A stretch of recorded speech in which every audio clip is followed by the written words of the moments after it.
Tudo bem? Vamos lá, vamos começar a live.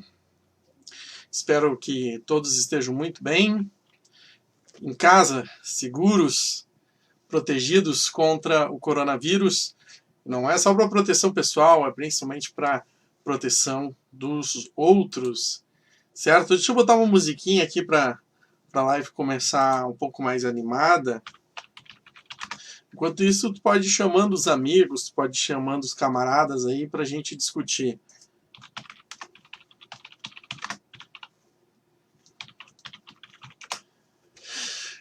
Que semana louca, hein?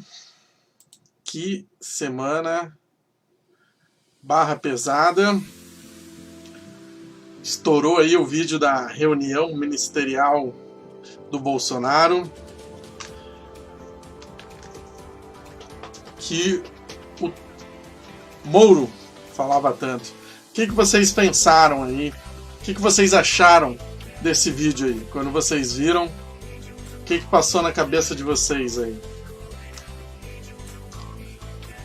Enquanto isso, eu vou estar compartilhando aqui o link rapidamente, né? Nas minhas redes. E nesse momento em que eu vou fazendo esses compartilhamentos, eu acho que é o quê? É a hora de vocês ir comentando a opinião de vocês. Qual comentário você acha que foi pior? O que mais lhe chocou nas falas do presidente da República e de seus ministros?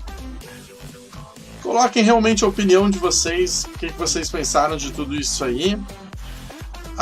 E também peço a gentileza para ir falando como é que tá som, imagem, se tá tudo ok. Eu preciso aí do feedback de vocês. A live já começou com bastante visualização, eu vi aqui, 8, 9 pessoas online. Então sejam todos bem-vindos. O título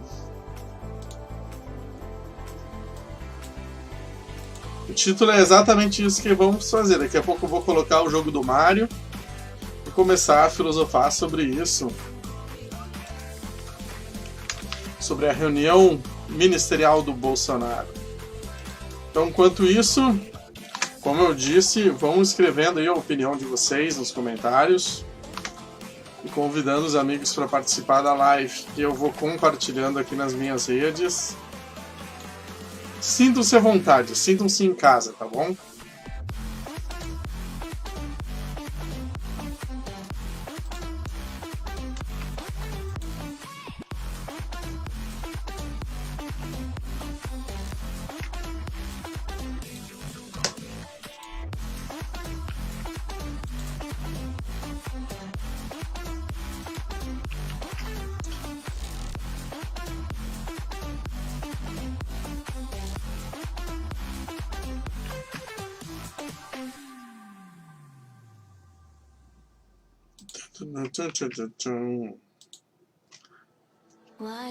Só mais um pouquinho, pessoal.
Fiquem à vontade para colocando no comentário as opiniões de vocês sobre a reunião ministerial do Bolsonaro, que acabou vazando aí na sexta-feira por determinação judicial.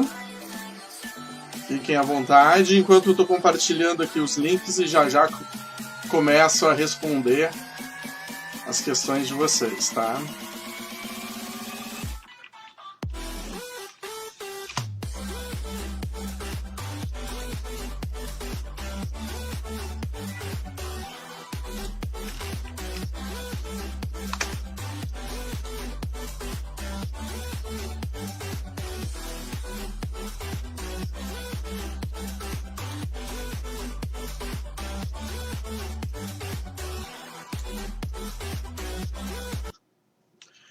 Então tá, né?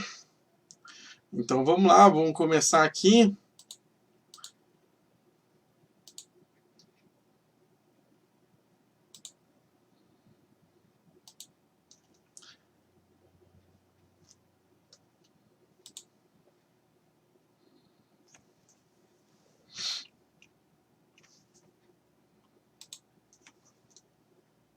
Vamos fazer a configuração aqui para ficar a tela inteira.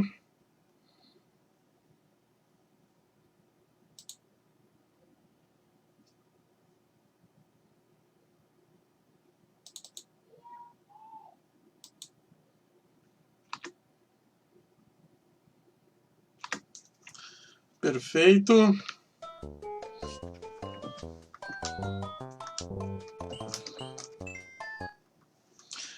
Então, vamos do clássico Super Mario Bros. Essa versão aqui que é o remake, né, do Super Nintendo, que tá no Super Mario All-Star. Muito joguei aí na minha infância. Me traz excelentes recordações. Uma das coisas que eu me lembro, assim, eu não sei exatamente se é uma impressão minha, mas quem jogou aí pode dizer com mais clareza, né? Este jogo aqui, especificamente, ele me parecia mais fácil no Super Nintendo. Né? Ele parecia mais fácil no Super Nintendo do que no Nintendo clássico. Não sei se foi de propósito isso da Nintendo, ou se foi por acaso. Tô tentando abrir os comentários aqui agora. Essa maravilha da tecnologia. Não tão maravilhosa assim, né? Vamos ver.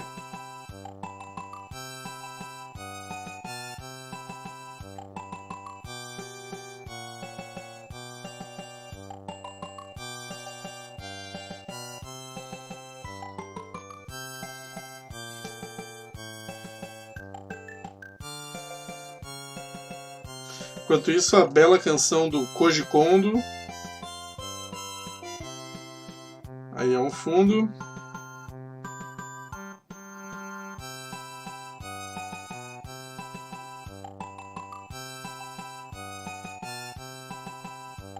Quem já está acostumado com live sabe como é, né?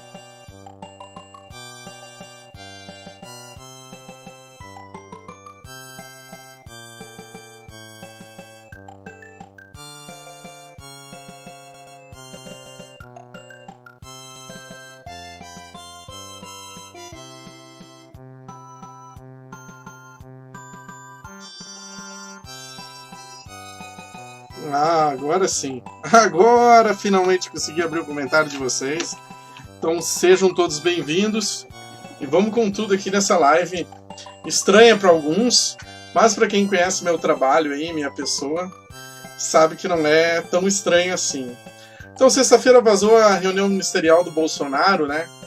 E obviamente a primeira coisa que chamou muita atenção é o próprio Bolsonaro, tá? A serviço da República, na função de presidente, numa reunião oficial com o Ministério, ele fala uma chuva de palavrões, uma carambada de palavrões, sabe? Isso, para alguns, logo de cara, já chocou, né? As pessoas já ficaram indignadas. Mas outros acharam normal e acharam até legal, interessante um presidente falando todos aqueles palavrões e tal, né? Aí, obviamente, vem a questão minha, como filósofo, o que eu achei disso, o que eu tenho a dizer sobre isso. Aqui o Freitas Novaes mandou mensagem, seja muito bem-vindo, Freitas. A situação do Brasil é preocupante, principalmente diante da história da República em nosso país. A história da República do nosso país, para quem não sabe, é uma história de golpes, né, e de atentados contra a democracia desde seu surgimento. Então, obviamente, com tudo que está acontecendo, esse fantasma volta a pairar. Fiquem à vontade aí para ir comentando. Quanto aos palavrões ali do Bolsonaro, né, quem também me conhece já há muito tempo atrás, sabe que eu sou um cara que falava bastante palavrão. Falava bastante palavrão mesmo, não tinha vergonha disso, até achava legal falar um palavrão aqui, um palavrão ali, um palavrão acolá. Foi assim da minha graduação, mestrado, pós-graduação, pesquisa, CAPES, CNPq. Claro que eu não botava os palavrões na hora de escrever os artigos, né? Mas falando com meus amigos, todos adultos, usava bastante esse palavrão. Em casa eu vivia só com minha esposa, também adulta, não tinha nenhuma criança, e achava o palavrão legal, comum e até necessário às vezes. Aí eu comecei a dar aula para adolescentes e achava engraçado botar um monte de palavrão na aula, né? Usar uns palavrões para explicar ali, um palavrão para chamar a atenção aqui. E logo que eu comecei a dar aula 10 anos atrás, eu usava palavrão na minha aula e eu achava que estava certo, né? Não demorou muito, foi chamar a minha atenção. Fui chamado lá na salinha da direção, né? Que me deu aquela famosa bronca, mas num tom de sermão, né, quanto aos palavrões que eu estava falando na aula, que estavam preocupando alguns alunos e também alguns pais, né? Eu me senti muito desconfortável, mas naquele momento eu achei normal, sabe? Eu achei normal e quis continuar falando os palavrões no exercício da minha função pública. Passou um tempo, né? Aconteceu de novo. Fui chamado de novo lá, estão reclamando, falou palavrão de novo, e etc, etc. Desse dia eu me lembro que eu fiquei muito bravo, porque eu achei que eu estava sendo perseguido, né? Foi um palavrãozinho ali de nada e já vieram com essa história de novo, tá? Passou mais um tempo, eu não mudei minha postura, continuei falando os palavrões lá e tal. Me chamaram de novo. Ali eu desmontei, né? E vi que realmente eu estava fazendo errado. Que eu até poderia usar os palavrões no dia a dia, com meus amigos, entre adultos e tal. Mas que não era certo fazer isso no exercício da minha função pública, né? Porque muitas pessoas não entenderiam, poderiam se ofender. E parei, e mudei, né? Hoje nas minhas aulas não uso o palavrão. Se às vezes escapa algum, não é nada muito pesado, porque isso acontece. Mas não como regra, não dezenas de vezes, né? E olha só, eu, vamos dizer assim, um mero professor de escola pública. Agora, olha lá o Bolsonaro, como um presidente, escarrando aqueles palavrões, muitos deles sendo proferidos como ofensa, para ofender o governador de São Paulo, do Rio, para ofender os prefeitos, para ofender os próprios ministros. Não eram nem sequer palavrões para chamar a atenção ou por gíria. Nem, por exemplo, usar um clássico aqui, o foda, né? Que é uma gíria. Não, ele estava usando palavrões para ofender. Né? Então, uma deselegância absurda, justamente do presidente da República. Nesse sentido, me envergonhou de saber que o Bolsonaro já está mais de 30 anos ocupando funções públicas, né? E que ainda não conseguiu discernir o Bolsonaro público do Bolsonaro privado. Vamos dar start aqui no jogo. Dito isso, o Freitas também botou que fala de Belo Horizonte. Seja muito bem-vindo. Uma ótima noite em nossa capital. Sei que Belo Horizonte aí também é uma cidade, assim como aqui Porto Alegre. Porto Alegre tá uma noite muito fria hoje, né? Aqui, ó, temperatura. Vamos ver. Nesse momento, 12 graus, e foi um dia muito chuvoso, frio. E aqui, como é que tá aí Belo Horizonte? Como é que tá aí a sua cidade? Comenta aí pra nós. Eu sei que Belo Horizonte eu ouvi falar que também tem combatido bem aí o vírus. Porto Alegre também, graças a Deus, é um exemplo. Mas infelizmente não é a situação geral do Brasil. Até por parte, sim, dessa péssima gestão que confunde o público com o privado do Bolsonaro. Aqui entra outra questão do discurso do Bolsonaro. Ele é um discurso que faz exatamente isso que eu acabei de vos falar, né? A confusão do público com o privado. Por exemplo, ele reclamou abertamente das informações que recebe dos serviços oficiais de inteligência, tá? Serviços esses da própria Presidente da República, da ABIN e da Polícia Federal. Por quê? Porque confunde o público do privado. Ele confunde o que é uma informação relevante para a Presidência da República, o interesse nacional, com o que é uma informação relevante para a pessoa dele. E para a pessoa dele, o interesse é proteger a família dele, né? Os filhos que estão envolvidos em tudo quanto é esquemas escabrosos aí do Rio de Janeiro. Até peço para quem está assistindo e seja do Rio de Janeiro, nos ajude aí contando um pouquinho mais aí do histórico da família Bolsonaro, tá? Tem mais uma mensagem aqui do Fernando. Boa noite. Tu tem um pensador que tu foca mais nos seus estudos. Nos meus artigos, eu tenho mais artigos sobre Theodor Adorno, alemão da Escola de Frankfurt. E eu vou dizer que a minha grande inspiração como filósofo está entre Sócrates e Immanuel Kant. Para mim foram os dois maiores filósofos de todos os tempos. O Adorno alimenta muito aí o meu estilo, né? Quem leu meus textos, meus artigos acadêmicos e também é leitor de Adorno, identifica diversas semelhanças. E é uma coisa não assim de eu ter lido muito Adorno e acabei influenciado.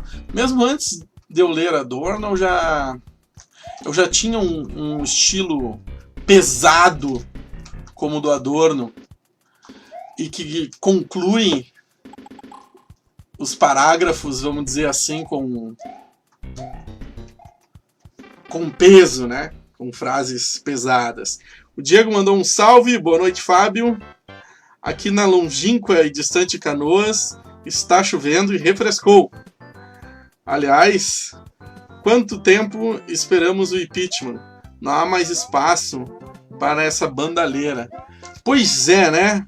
Eu acho que assim, houve muita complacência com esses absurdos do Bolsonaro, tá? Eu penso que qualquer uma dessas falas, qualquer uma dessas atitudes nojentas que ele tomou aí ao longo do mandato dele, eu não tenho... que nuvenzinha, filha da mãe. Deixa eu tentar pegar ela de novo. Eu não queria ter feito o Warp Zone, porque daí eu venho aqui pro mundo 4 com pouca vida, né? Mas... tentar passar na corrida aqui. A direita ser complacente com as barbaridades do Bolsonaro, eu entendo, porque ou a maioria das reformas que a direita tenta passar no país são antipopulares, né? E o Bolsonaro, então, para eles, cumpria ali a função de ser um cara para ficar com o nome queimado na história. Por aprovar um monte de reforma que daqui a 20, 30, 40 anos vai ferrar a vida de todo mundo, tá?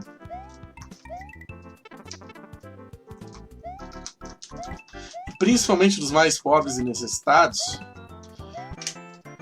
Porque nesse todo mundo não impera... não impera a igualdade, né? Os mais pobres e necessitados vão ser os que mais vão sofrer. Com a reforma trabalhista que já passou, com a reforma da Previdência que já passou e quantas outras aí. O Brasil precisava dessas reformas, eu não tenho dúvida, mas não das que foram aprovadas. Eles precisavam de reformas mais bem pensadas, técnicas, que tivesse como objetivo promover a igualdade, desenvolver a nossa indústria e etc. Tudo aquilo que a gente precisa para gerar trabalho, emprego e renda. E essas reformas do Bolsonaro, que tem como objetivo apenas agradar os autoinvestidores, que não trazem a rentabilidade que o país poderia ter. Por quê? Porque eles fazem invasão de divisas do capital, né? Ou seja, lucram bilhões aqui dentro e no momento que está dando mais dinheiro em outro lugar, eles mandam o dinheiro para lá, sem escrúpulo nenhum. Que é tenso. É óbvio que eu ia morrer. Alice está assistindo, mandou um salve, seja muito bem-vinda. Então a direita, eu entendo que é complacente com o Bolsonaro porque ele está cumprindo uma função para eles. Agora, a demora da esquerda para se mexer, eu não entendo, tá? E aí tem... Eu já vi a desculpa do fato do vice ser o Mourão, tá? Ah, mas o Mourão vai ser pior. Gente, ninguém prevê o futuro. Mas o presente a gente observa aí muito bem. O dólar... Eu vou falar de economia, tá? O dólar tá quase R$6. A gasolina, antes de começar a pandemia e haver uma redução drástica no consumo, ela tava quanto aí? Tava quase R$6. R$6 em algumas cidades. Então vamos dizer assim, ó. Inflação nas alturas. Fraternamente, o cenário econômico do país antes da economia já era o caos. E com o guru de Chicago, Paulo Guedes, como ministro, né? Aquele cara que a direita como um todo via como o grande salvador.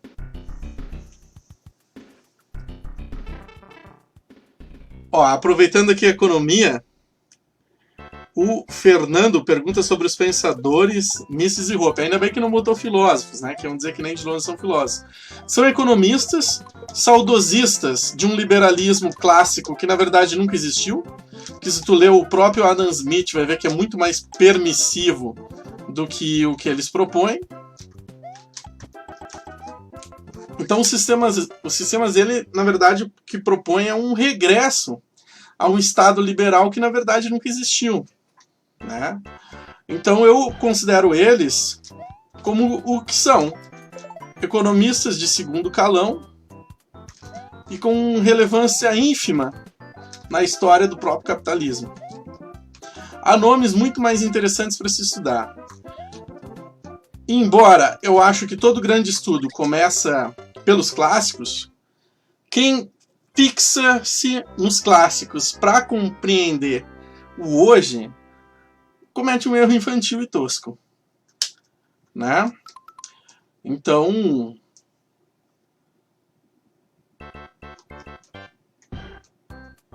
porque assim eles fazem parte de um pensamento que tenta ver a economia como um fim em si mesmo e não como uma prática instrumental da capacidade humana.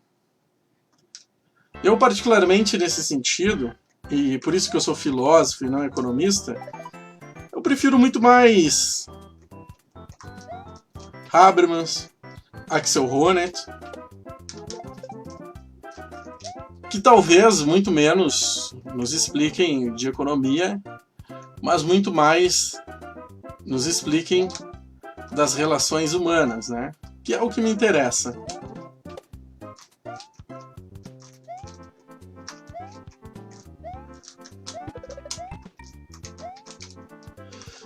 Da economia, o que eu li de economia? Eu li o próprio Adam Smith e até aqui contar para vocês uma história. Quem já acompanha fielmente o meu canal há muito tempo já sabe. Eu li o Adam Smith antes de ler o Karl Marx. Por quê? Porque na faculdade eu tinha um medo que me cagava de ler Karl Marx.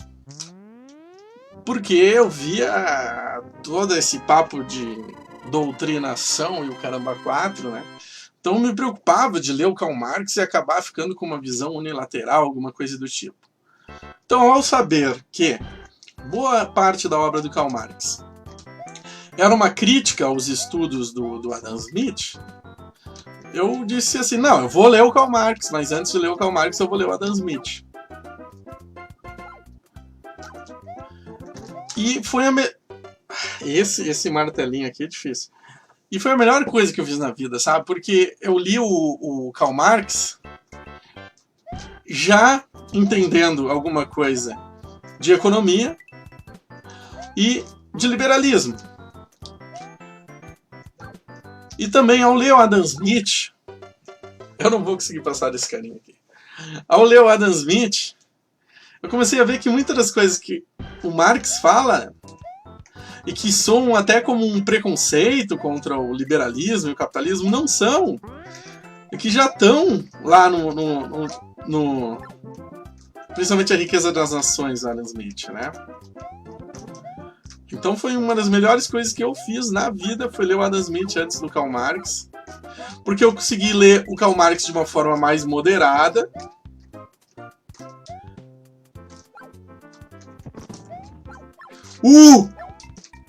Meu Deus do céu, o que eu fiz? É isso aí.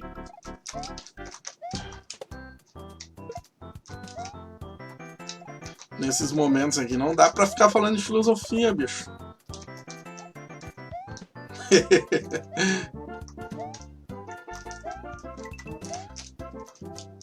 Daí eu li Adam Smith, li o Karl Marx, e depois quem eu achei muito interessante que eu li de economia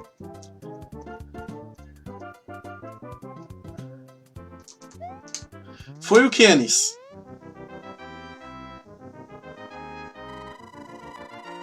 Keynes eu achei extremamente interessante, moderado. Para mim, o Keynes foi um liberal que leu Karl Marx sem preconceito, entendeu Karl Marx e, vamos dizer assim, conseguiu repensar o capitalismo e o liberalismo a partir da crítica marxista. Então, o Keynes achei super interessante. E, ultimamente, eu comecei a dar uma lida no Piketty.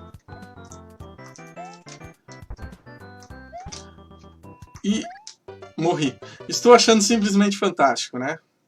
Porque o Piketty ele faz uma avaliação da economia mais dentro do espectro econômico humano, né, do que propriamente números, dados, estatísticas e etc. O próprio Karl Marx, tá? Eu vou dizer que o texto dele às vezes se torna chato. Que morte tola. Às vezes se torna chato porque, vamos dizer assim, há muito essa preocupação. Ganhei a vidinha. Com o número, com a estatística, com o dado, né? Essa preocupação econômica mesmo. Mas tem gente que ao mesmo tempo acha que é bom por isso, acha que é legal por isso. Então são gostos e gostos, né? Quem sou eu aí para tentar meter aí o meu juízo de gosto na cabeça de vocês? Não quero isso, né? Eu quero que vocês pensem com a própria cabeça e não se limitem a concordar e discordar de mim. O Fernando perguntou, esse aqui é o Mario 1, o remake que ele ganhou pro Super Nintendo, o videogame Super Nintendo, lá nos anos 90.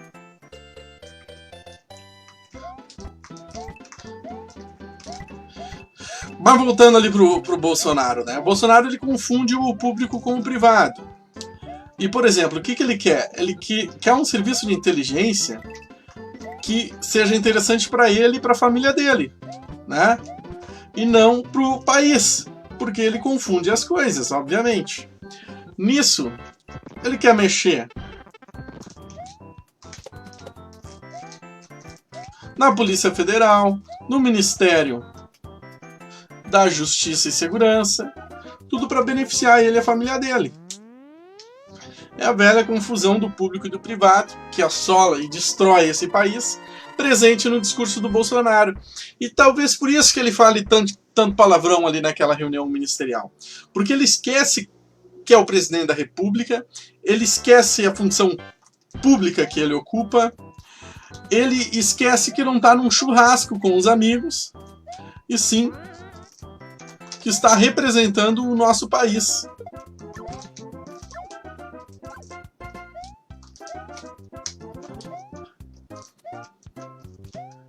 O que eu sinto é vergonha, mas ao mesmo tempo preocupação. Olha, nem me acertou o martelinho ali, ó. Olha ali, cara. Um netcode no Mario, né? Vamos ver aqui. O Diego mandou. Mas honestamente, alguém consegue ler Mises sem rir? Eu sei que ele é um autor, um estudioso, mas a impressão que eu tenho é que Mises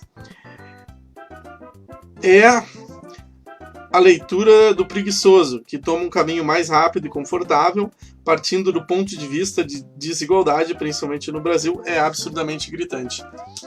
Cara, o Mises acabou virando modinha, né, ultimamente, com a explosão do pensamento ultraliberal aqui no Brasil, mas ele é um autor que, por exemplo, se tu pegar a realidade econômica do nosso país, não dá para aproveitar quase nada, né?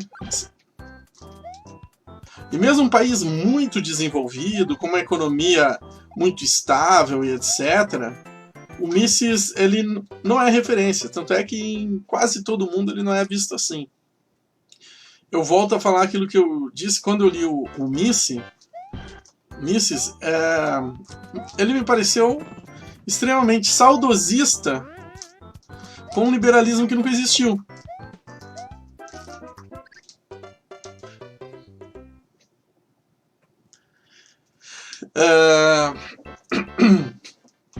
E aí, seguindo, avaliando ali os outros causos, assim, me fica claro que o Sérgio Moro tinha razão, né?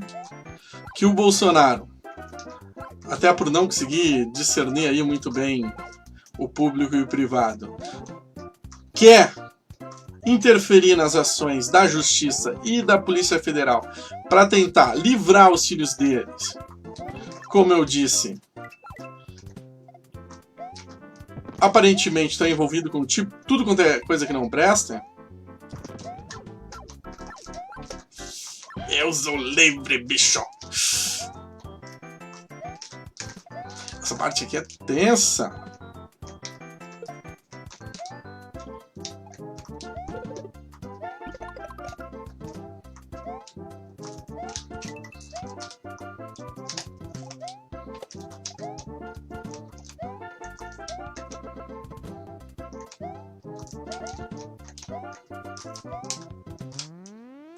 Eita.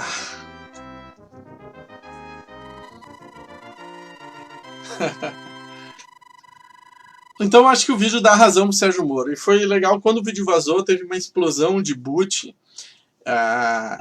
do Bolsonaro dizendo que não viu nada demais e o caramba 4. Na internet, né? Mas já era, meu. O que tá ali dá toda a razão do mundo ao Sérgio Moro, que mais uma vez sai engrandecido dessa história toda. E o Bolsonaro sai pequenininho, pequenininho, pequenininho, como certas partes dele.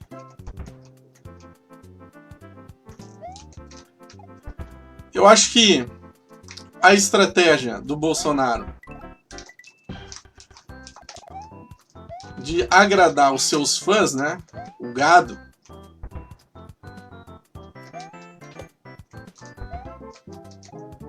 ela vai chegando, que morte ridícula. Ela vai chegando no seu limite, né? Ela vai chegando no seu limite.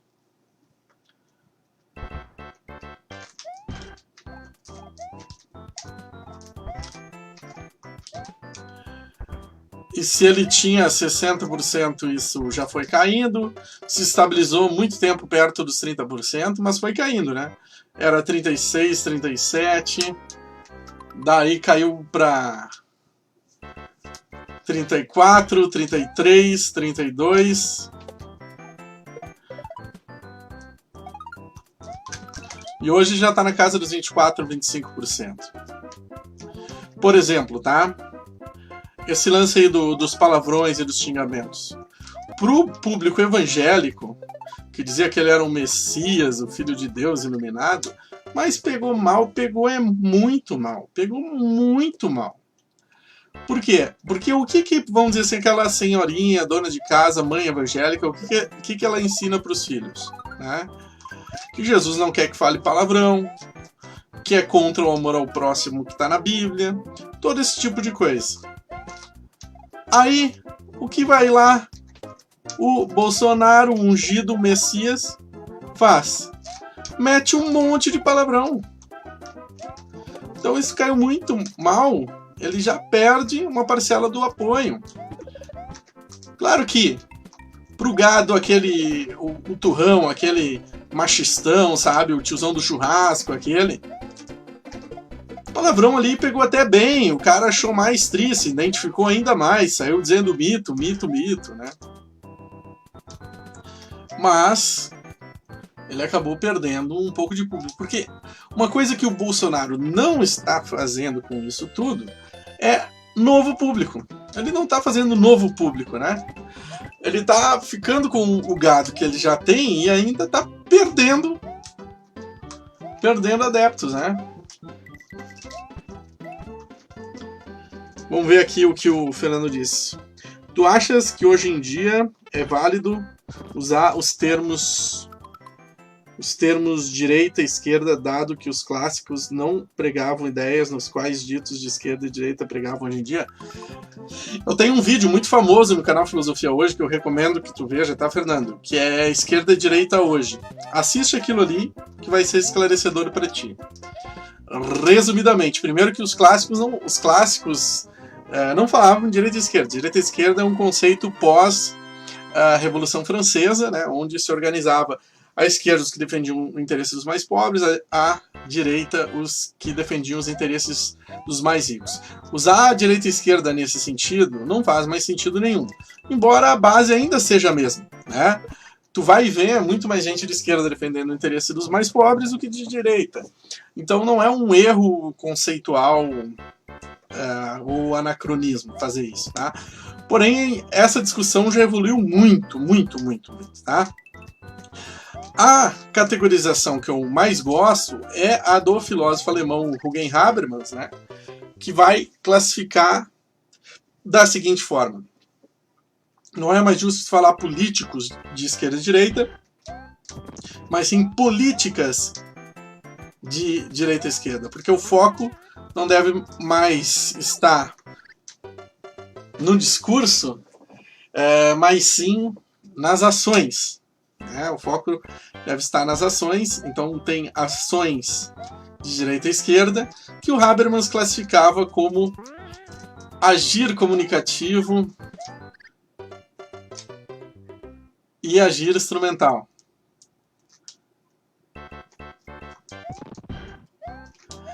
O que o Habermas nos coloca que é bem interessante é que, para ele, a boa política não funciona só com pensamento esquerda ou direita. Precisa ter uma moderação dos dois. Claro que o Habermas tende um pouco mais à esquerda, né? Ao, vamos dizer assim, privilegiar a necessidade do agir comunicativo. Mas a crítica que o Habermas faz na obra dele é ainda mais inteligente. O que ele vai dizer... É difícil tentar explicar Habermas enfrentando esse Hammer aqui. Eu vou dar um save kit. Ah, não adianta? Vamos lá.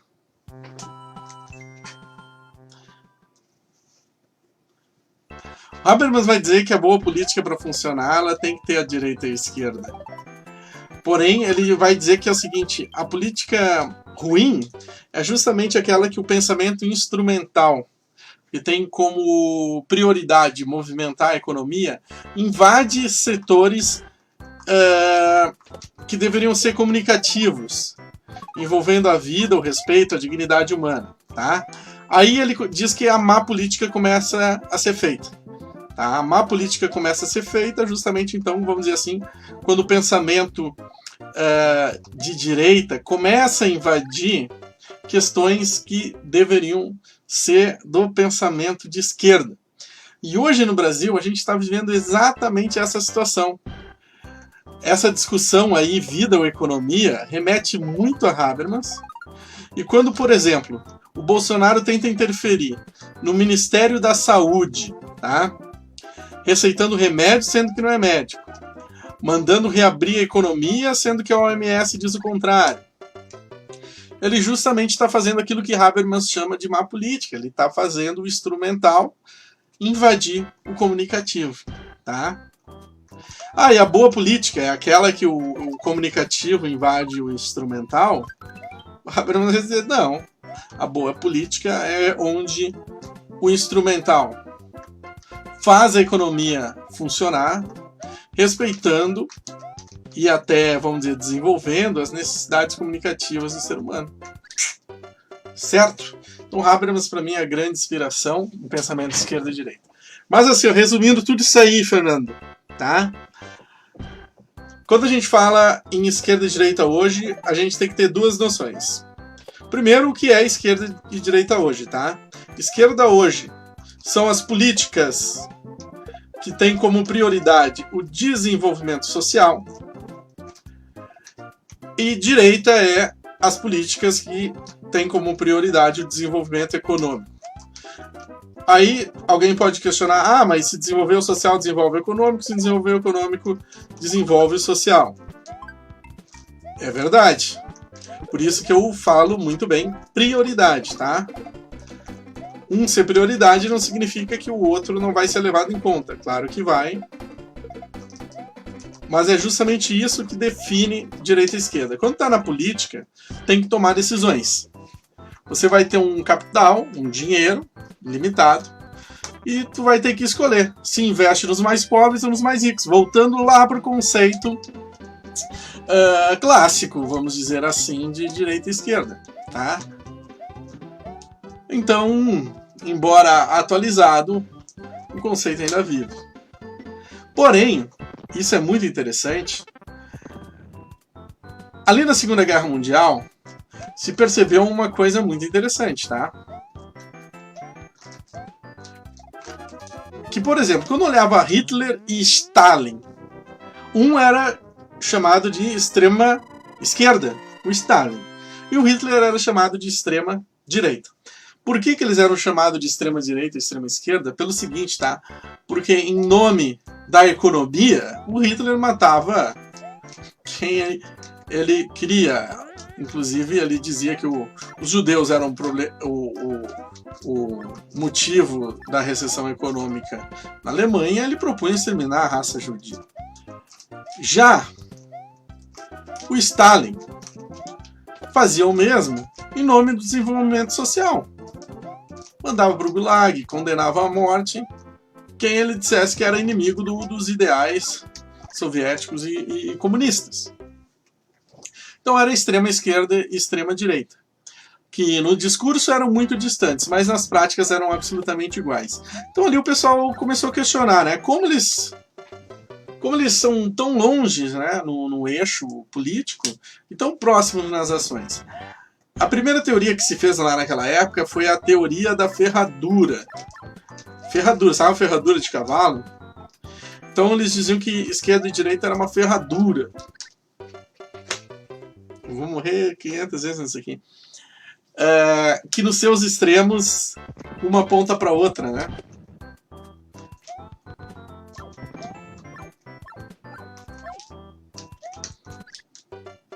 Muito ruim eu sou. Mas isso foi evoluindo e hoje a gente chega no quadrante das coordenadas políticas, tá? Tu pode até pesquisar sobre isso, porque é bem fácil. Isso é matéria de ensino médio. Eu mesmo ensino isso para meus alunos no ensino médio.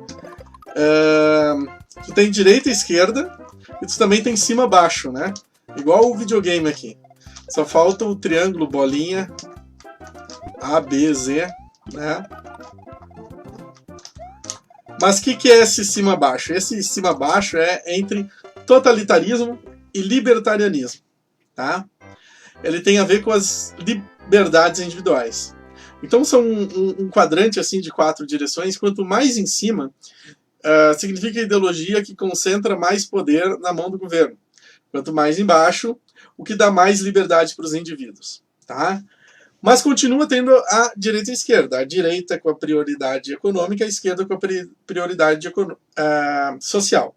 Então, vamos dizer assim, nesse novo cenário, isso de 1990 para cá é o mais utilizado, e que eu acho que está mais correto. Tá? Nesse quadrante, tu vai ter o quê?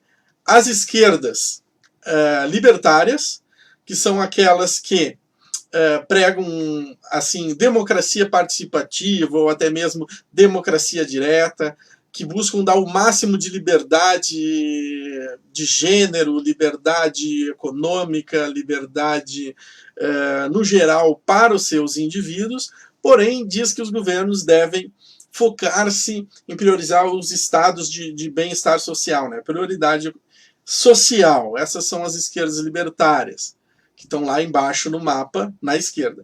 Mas tu tem também as direitas libertárias, que elas vão pregar a mesma liberdade sexual, cultural, de identidade, econômica, etc., mas diz que os governos devem buscar dar liberdade econômica para as pessoas e as empresas, e não benefícios sociais. Ele vai dizer que dando essas liberdades econômicas,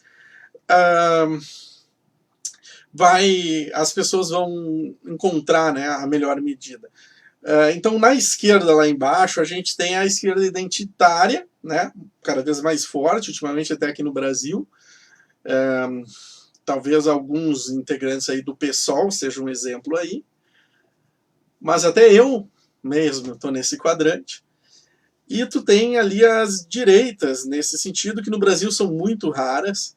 Né? O próprio Partido Novo é muito mais conservador aqui do que se pode pensar, mas usando um termo genérico e mais da moda, os anarcocapitalistas estão ali. Né?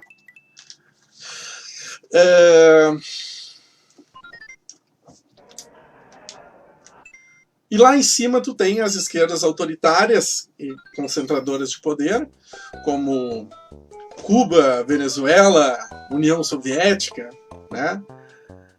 E tu tem as direitas, também as monarquias, até o próprio bolsonarismo, as que querem concentrar a decisão do Estado na mão de poucos. Tá? Então tu tem direita, esquerda, totalitarismo e libertarianismo. É um pouco mais complexo, se não me engano, nesse quadrante mesmo ele tem 256 posições diferentes.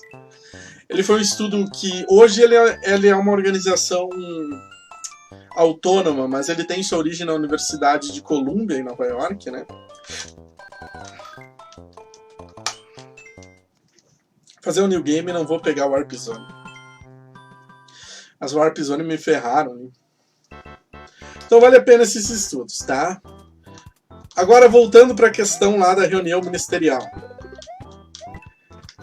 O Salles, ministro da Economia. O que esse homem falou é uma barbaridade, né? Ele usa ainda termos chulos, né?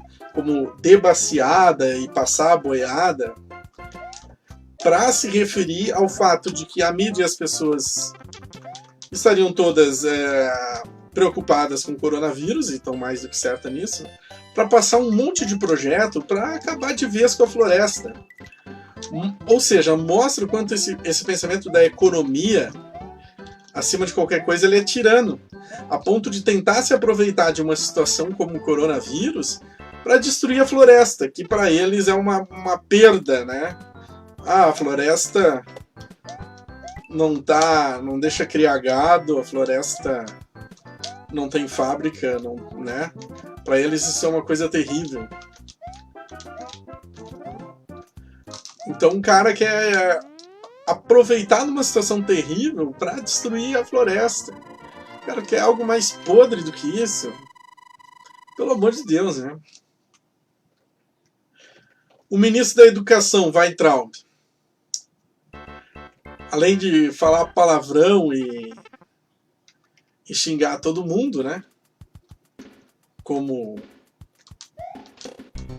o próprio Bolsonaro faz, mais uma vez mostra um cara incompetente para estar no cargo que está, sem nenhum plano, sem nenhum objetivo para estar no cargo que está.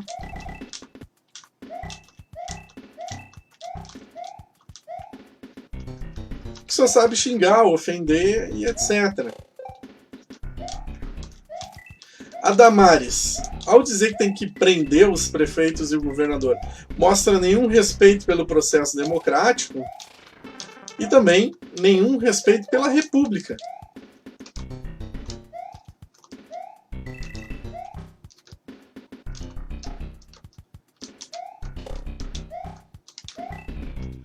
Então, gente, aquela reunião lá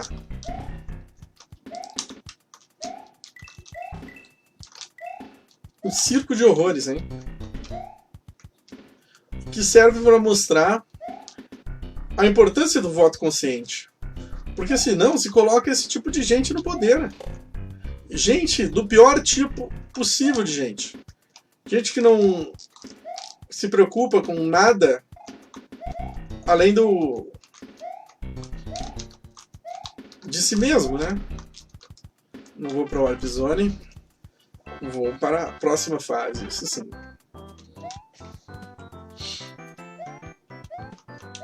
Eu acredito numa política construída em conjunto, respeitando o próximo, onde as pessoas possam se manifestar livremente, onde as pessoas colaborem com ideias, onde as pessoas façam crítica e essa crítica funcione como feedback para o governo rever suas práticas e evoluir, fazendo as pessoas evoluírem juntos. Eu acredito na República, eu acredito na democracia, eu acredito na razão, eu acredito no amor, no respeito ao próximo, eu acredito em tudo que o governo Bolsonaro não acredita. Ele pode falar, mas eles dizem que acreditam. Aí entra o Habermas de novo, a diferença entre ação e discurso. Acreditam no discurso, mas não na ação. Quer entender o governo Bolsonaro? Assiste essa reunião. Os caras parecem uma máfia, que talvez sejam. Os caras transformam uma reunião ministerial numa conversa chula de um churrasco. Até para uma conversa de churrasco, aquela conversa deles ali foi desqualificada, velho.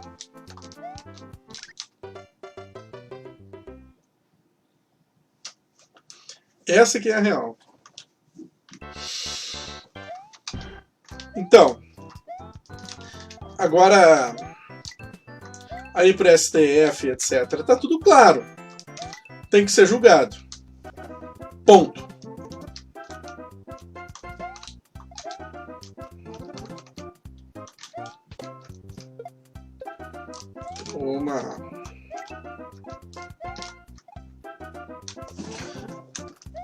Aqui ó, tinha dado um erro aqui nas atualizações. Pode ser que eu esteja demorando um pouquinho para resolver. Eu vou atualizar agora aqui para ver os comentários aqui.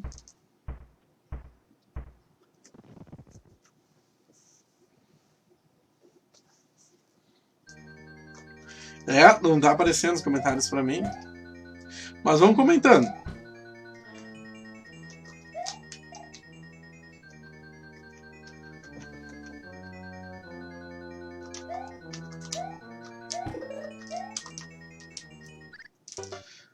Morte estúpida.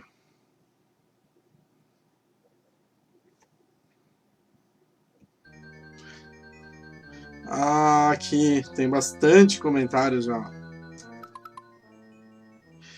Temos um professor e filósofo de São Paulo, renomado, que gosta muito de falar palavrões. E já nos acostumamos e deixamos ouvir. Pois é, Freitas, mas aí eu digo aquela questão do público e do privado, né? Eu sei que, professor, é o Giraldelli. Eu tenho muitas críticas a ele, mas ao mesmo tempo é um cara que eu não deixo de acompanhar, porque é um cara que me faz pensar. E eu, enquanto filósofo, eu gosto de pensar, né? Eu não gosto apenas de concordar, como a maioria das pessoas fazem. Então, eu acompanho bastante ele. Só que tem a diferença do público e do privado. O Giraldelli faz os vídeos dele da vida privada. Ele já está aposentado, né? Ele faz os vídeos da casa dele, no canal dele, ou seja, para o público dele. Então é o privado. Privado, ponto. Né? No privado, tu pode fazer o que tu quiser, respeitando as leis de preferência e os outros, né? Agora, o Bolsonaro, aquelas barbaridades todas que ele fala ali, é no público, né? Como presidente da República, numa reunião ministerial oficial, cara. Aí não dá para misturar as duas coisas, que nem eu falei. Eu falava muito palavrão.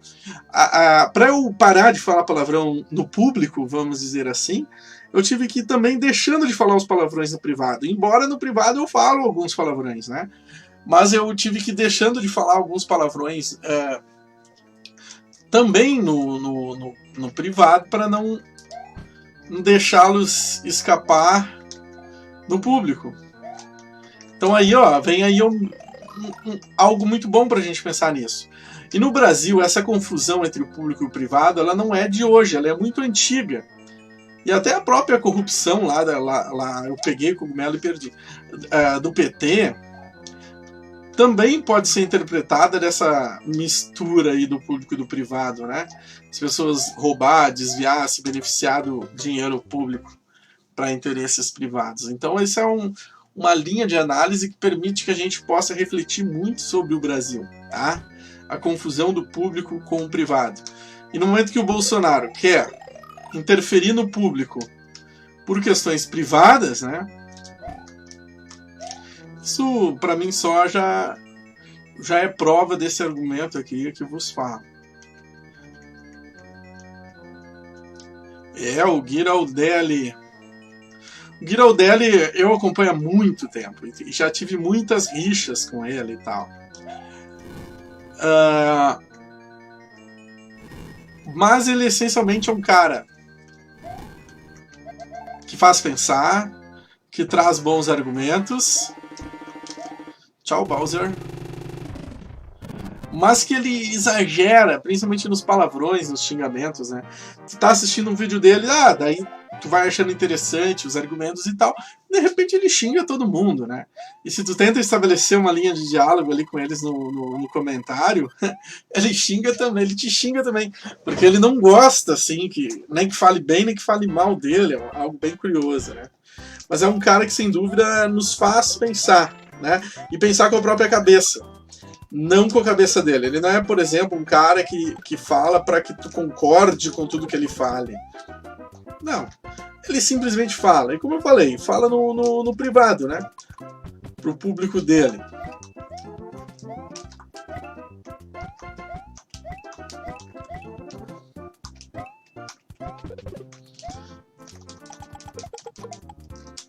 Quero não perder aquela... mesmo que nesse Mario aqui não tem a caixinha de item reserva, né?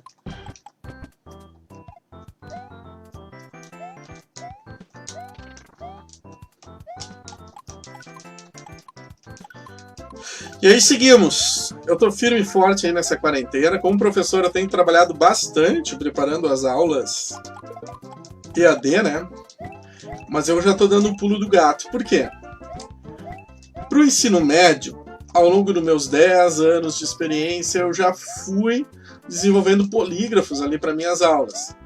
Então, agora na quarentena, eu simplesmente estou enviando esses polígrafos para os alunos, né, fazerem as atividades, e está dando tudo certo. Eu comecei a dar aula para o ensino fundamental também há 4 anos atrás, e a aula de filosofia no ensino fundamental, ela é extremamente experimental, né? Então não tem livro, não tem nada. Morte estúpida. E eu fui fazendo um caderno, né? Um cadernão ali. E nesse caderno eu ia adaptando o que dava certo, o que não dava certo. E caramba, cara, como eu quebrei a cara logo que comecei a dar aula pro ensino fundamental. Vocês não têm noção. Por quê? Porque eu fui com tudo preparado no ensino médio, achando que era só descer um nível, no sentido de degraus, né? Só simplificar um pouquinho a linguagem e tal, que estava resolvido. Que nada. Porque a aula do ensino médio, basicamente uma aula expositiva, conteudista, e exercícios para fazer a galera pensar, assim. Aqueles exercícios para fazer o pessoal discutir, para fazer o pessoal tentar firmar o seu posicionamento e tal. Cara, no ensino fundamental, isso não funcionou mais em nível nenhum, tá? Primeiro que os alunos fazem aquela bagunça típica de sexta, sétima série, se o professor quer falar aula expositiva. Quando tu propõe essas discussões, esses debates, esses exercícios para o pensamento, num nível mais global, eles mostram pouca maturidade, que é o de se esperar, né? E também pouco background, ou seja, pouca experiência de vida, o que é também bem óbvio quando se tem 11, 12 anos de idade, né? Então minhas estratégias ali do ensino médio não funcionaram, eu fui quebrando a cara, mas fui afiando, fui melhorando, né? Só que nunca fiz um polígrafo de material. E visto que não existem livros didáticos do ensino fundamental em filosofia, não existem, tá? Seria ainda mais necessário, mas, cara, trabalhando de manhã, de tarde, de noite, 3 escolas, eu nunca tive tempo para isso. Então esse é um dos projetos que eu estou me dedicando agora, ainda na quarentena. Eu não vou falar graças à quarentena, porque senão eu fico igual os bolsonaristas, né? Mas por causa da quarentena, eu estou preparando essas aulas EAD aí para meus alunos, né? Embora esse EAD na escola pública é muito crítico, eu participei inclusive de uma live, né, na quarta-feira sobre esse assunto. Muito crítico porque nem todos têm acesso, obviamente, né? Mas eu estou aproveitando essas aulas que eu estou bolando EAD para fazer um polígrafo pro ensino fundamental, né? Aqui até mostrar para vocês, ó. Aqui estaria o do 7º ano, antiga 6ª série, os exercícios, os textos e tal. Aula para o ano inteiro. Eu quero agora fazer isso aqui também para o 8º e para o 9º ano. Fase da água, fase da água. Cara, eu nunca tive ódio das fases da água. Porque eu acho que muita gente odeia as fases da água porque muda completamente a jogabilidade, né? E principalmente os jogadores mais velhos, o pessoal que vinha do Atari na época, que basicamente jogava decorando padrões. Quando chega a fase da água que quebra os padrões, o pessoal fica bem louco. Daí aqui, ó, curiosidades do Mario na fase da água. O Mario pequeno é mais veloz e ele desvia melhor dos inimigos, né? Então, teoricamente, o Mario pequeno, veja só, é melhor.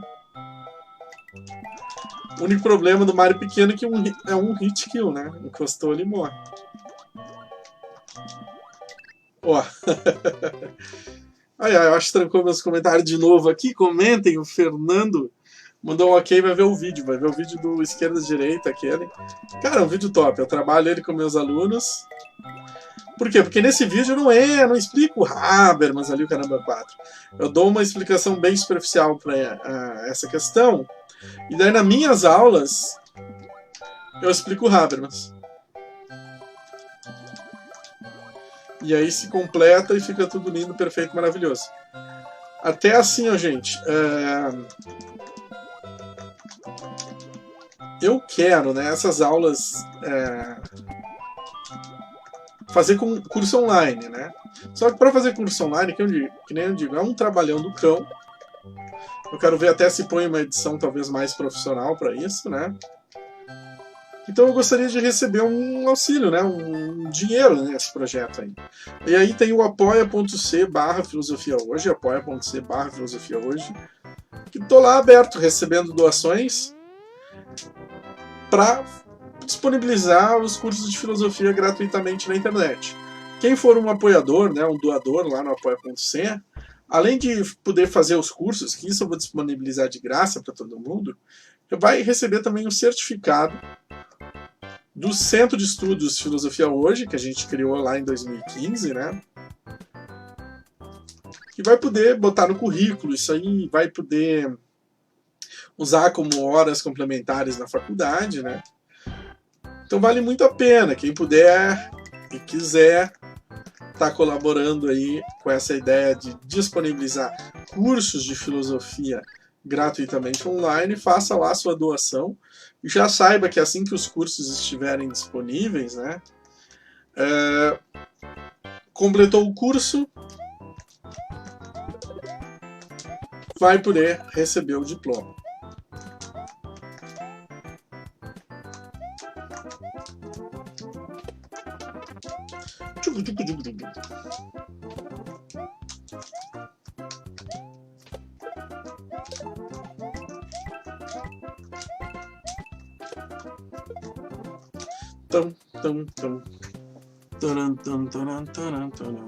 Quantas horas temos aqui já de jogo?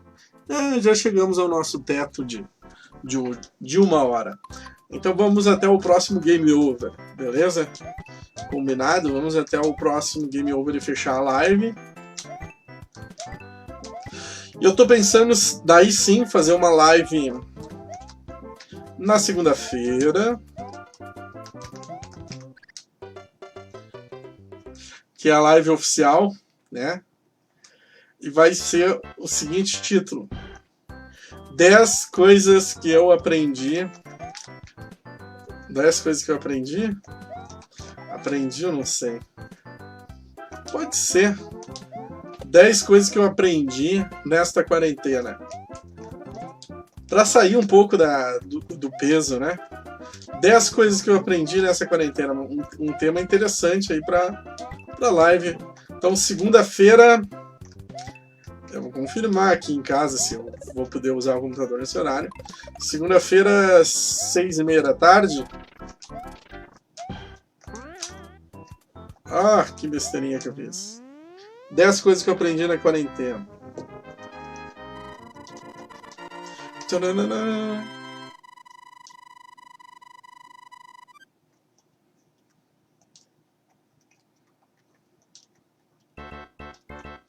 Eu tô pra fazer uns collabs aí também com o pessoal do Movimento Mais, né?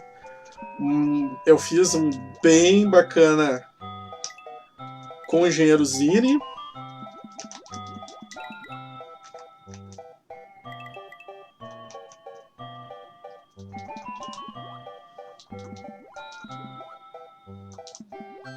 Mas tem muita gente bacana no Movimento Mais. Com o Gustavo, sociólogo da JSPDT, eu fiz essa live que eu falei aí sobre os desafios da educação na quarentena, da educação pública.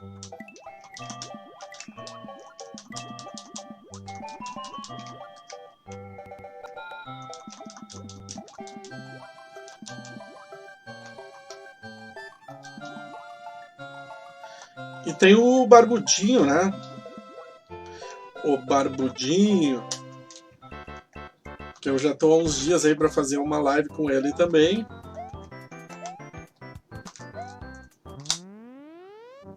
Para quem tá acompanhando aí no Face, conteúdo bala a full. Todo dia tem postagem aí muito bacana. facebook.com/filosofia hoje são os posts com foco em filosofia. E para quem quer realmente discutir política, eu tenho a página Professor e Filósofo Fábio Goulart, onde coloco minha opinião, minha crítica aí a tudo que está acontecendo na política brasileira e mundial. Ai, ai, ai, ai, ai.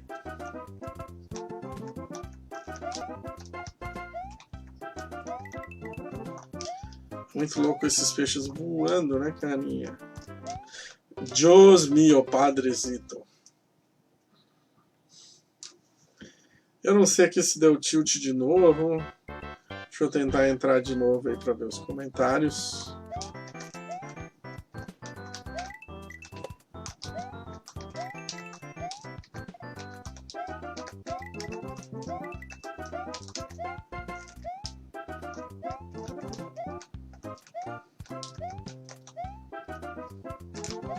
Achei!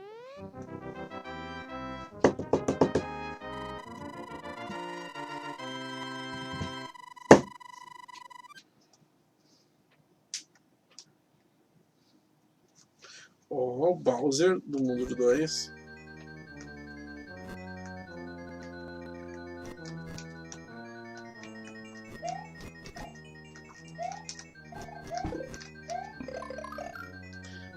Legal, esse aqui é um pequeno detalhe, né?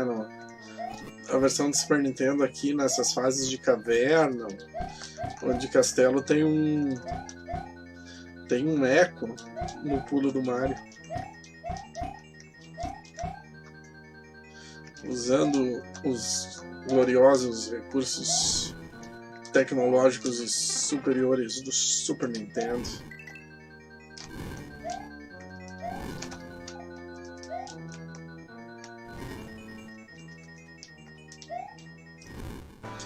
Cara, me dei mal porque eu tô... Oh, man!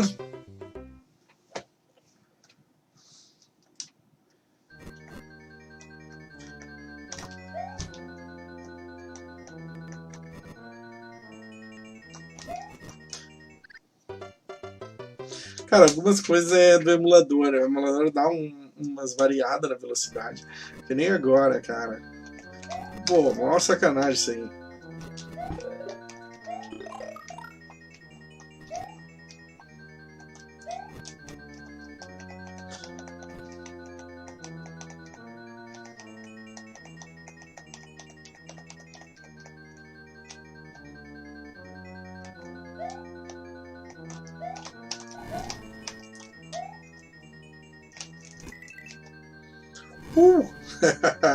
Vou conseguir vencer o Bowser, hein, gurizada? Vou conseguir porque agora eu tô grandão.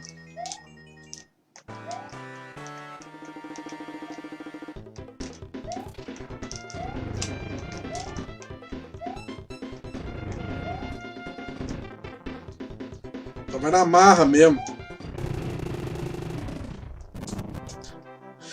Adiós, Bowser! Será que é a princesa? Tá no outro castelo. Isso também é um esqueminha do NES, né? Castelo 2 Toads. E 3 Toads, 4 Toads. Né? Usando os recursos tecnológicos do glorioso SNES. Foi um remake de peso, né? Foi um remake que simplesmente colocou o velho Mario 8 bits no mundo dos 16. Muito bonito, mas eu acho um Mario do 8 bits mais charmoso, né?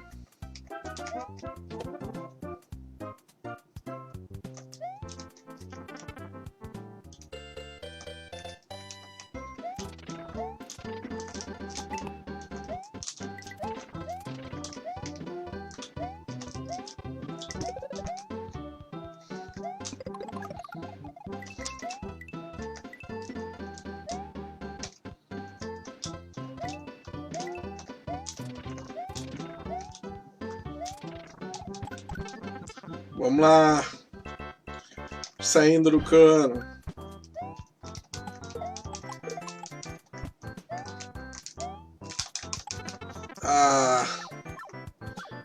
Esses Hammer Bros. É Hammer Bros o nome deles. Game over? Game over, amigos. Então agradeço a todos que assistiram até aqui. Em especial para quem comentou. O Fernando, o Freitas, o Diego.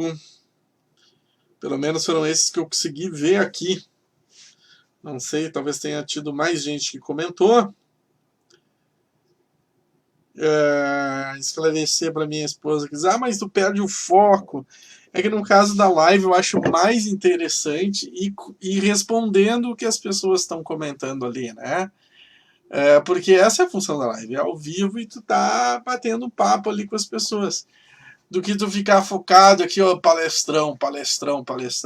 Não, vamos interagindo, vamos trocando uma ideia. Se é para fazer o palestrão, eu faço gravado, que eu fico muito mais tranquilo, eu edito, eu arrumo, eu faço, né, assim, muito melhor. Então, gente, agradeço a todos que assistiram até aqui.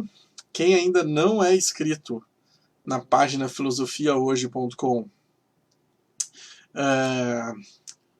Se inscreva no Facebook, no YouTube, no Instagram e onde mais vocês me acharem por aí.